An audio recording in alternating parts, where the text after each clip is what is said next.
So we're shooting this video and taking you out to a commercial pool that we're doing. This is a very high-end hotel, 5-star.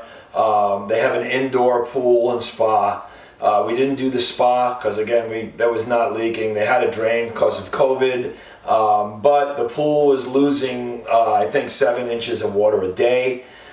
Tells us probably a pressure side leak. However, we walked this pool, we listened with pool scopes and pipe mics, we listened to absolutely everything. We ruled everything out, and what we did come upon is we have a major leak in the return lines. We have them all plugged up. We static tested them. When we static tested them, it would not stop taking dye.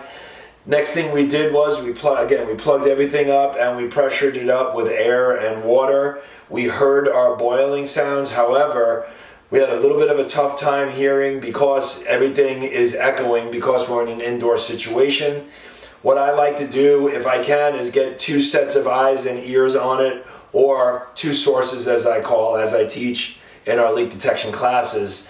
So what we actually did was we cut the pipe and we removed a valve in order to get the camera into the pipe.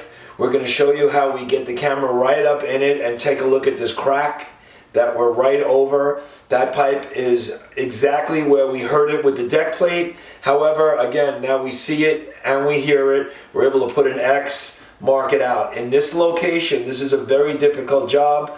We're bidding this job. If we get the job, we'll follow up on the repair work. But there is a crawl space in between 2 walls, of which we have to remove a wall and cut concrete.